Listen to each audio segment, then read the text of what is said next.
BFM Business, BFM Bourse, la carte IMO. L'immobilier, pierre angulaire des placements, les Français. On va zoomer sur la pierre papier, les SCPI qui continuent de monter en puissance et plus précisément aujourd'hui les SCPI labellisés socialement responsables. Jonathan Diver est avec nous pour Meilleur SCPI. Bonjour Jonathan. Bonjour Guillaume. Je voudrais qu'on sorte du greenwashing et des facilités autour des SCPI vertes, ISR, bref, sortir du marketing permanent, si vous en êtes d'accord, pour rentrer dans le détail des choses. Avant de nous parler des SCPI d'ailleurs socialement responsables, les SCPI ISR, on peut peut-être rappeler à ceux qui sortiraient d'une grotte ce qu'est une SCPI, ceux qui souhaiteraient éventuellement s'intéresser à la pierre papier. À quoi est-ce qu'ils s'affrontent quand ils choisissent d'investir dans une SCPI? C'est quoi une SCPI?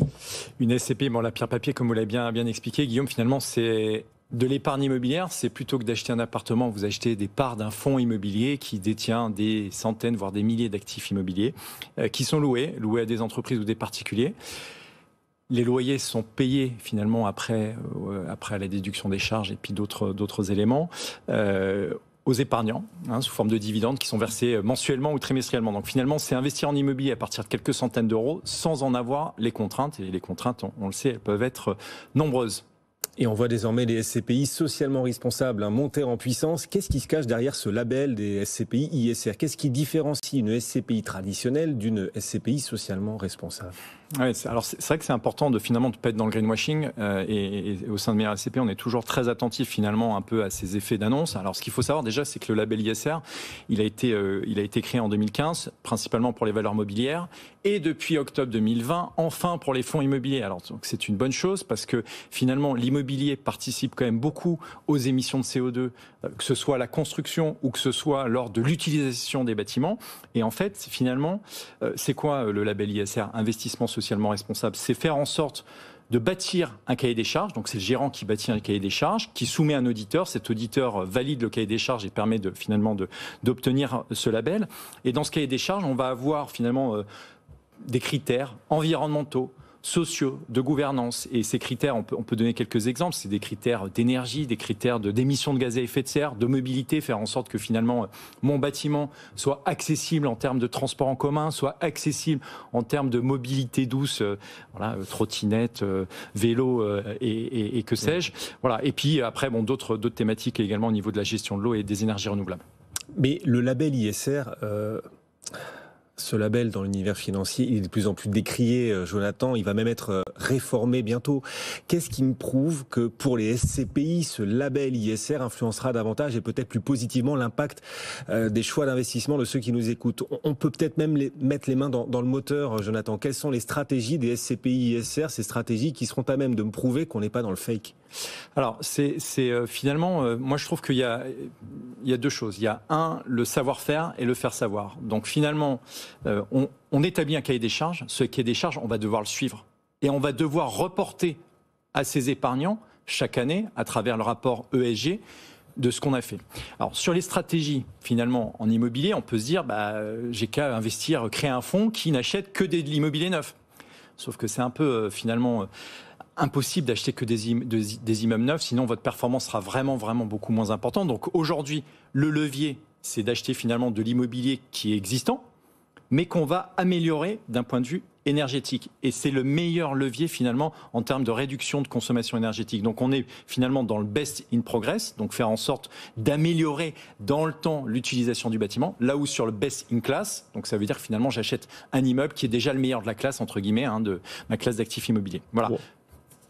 Donc on voit qu'il y a un vrai levier sur l'amélioration des bâtiments. Vous avez d'autres exemples à nous apporter aujourd'hui pour montrer combien l'application des SCPI socialement responsables, cette application pousse à des pratiques plus vertueuses, positives pour l'environnement, mais aussi d'un point de vue social, pratiques de gouvernance aussi. Est-ce qu'on peut continuer d'illustrer tout ça?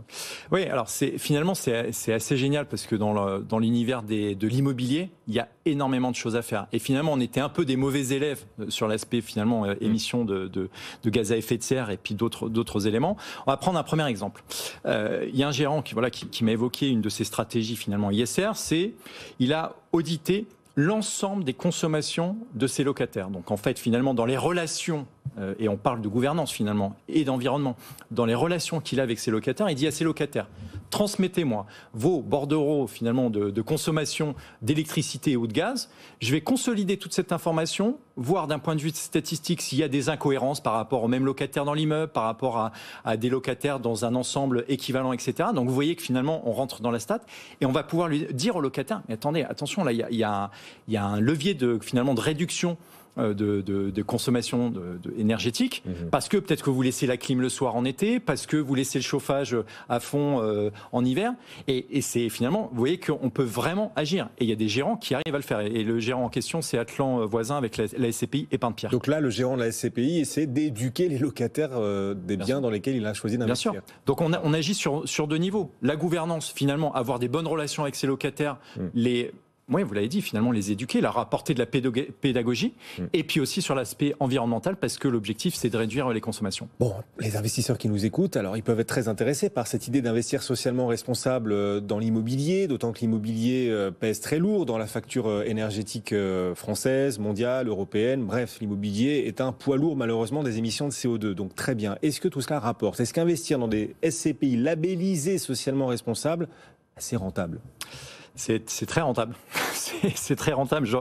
On pourrait s'attendre à ce que ça ne le soit pas, mais finalement, c'est très rentable. C'est même un peu plus rentable que les SCPI classiques. Rendement 5% moyen quand on regarde sur les 12 derniers mois glissant. Donc c'est quand même très bien. Là où on est à 4,34 en moyenne au niveau des SCPI de rendement. Ouais. Le taux d'occupation est meilleur parce que finalement, si vous occupez un peu de vos locataires, si vous échangez avec eux, si vous leur donnez des astuces pour finalement moins consommer, ça veut dire que votre facture globale, loyer plus consommation, etc., réduit, ou en tout cas elle est consolidée. Et puis après, il y a un attrait. Et il y a un attrait qui est très fort des épargnants. On voit qu'aujourd'hui, les SCPI ISR drainent plus d'épargnants que les SCPI, alors pas plus, mais en tout cas que la quote-part finalement en SCPI ISR est plus importante que la quote-part sur la partie SCPI classique. Donc c'est-à-dire qu'en tout cas qu'il y a un taux de pénétration qui est très fort. Aujourd'hui, elle capte 20% de la collecte, alors qu'elle ne représente que 12% du global. Ah oui. En effet. Et du coup, dans cet univers des SCPI labellisés ISR, certaines vous paraissent mieux disantes, apporter à la fois la vertu à l'investissement et une performance financière attractive? Oui, alors on a quelques idées. Allez, on se mouille. Oui, on y va. On fait en sorte que vos auditeurs puissent bâtir leur première pierre, construire leur première pierre. La première, je vous en ai parlé, c'est la SCPI Épargne Pierre. C'est une SCPI qui est très diversifiée, avec un gérant qui est extrêmement innovant sur sa dynamique de gestion investissement socialement responsable. Donc, comme je vous l'évoquais, finalement, il va capter les informations auprès de ses locataires. Ils sont en train de poser des panneaux photovoltaïques sur certaines toitures d'immeubles. Donc ça, c'est vraiment intéressant. On a une autre SCPI, c'est la SCPI Novaxia Neo. Alors, c'est intéressant, une SCPI avec un taux de rendement qui est supérieur à 6% et qui est dans le recyclage urbain. Alors, ça veut dire quoi? Ça veut dire qu'ils achètent finalement des actifs qui sont bien localisés et sur lesquels ils vont pouvoir les transformer, pourquoi pas demain, en logement.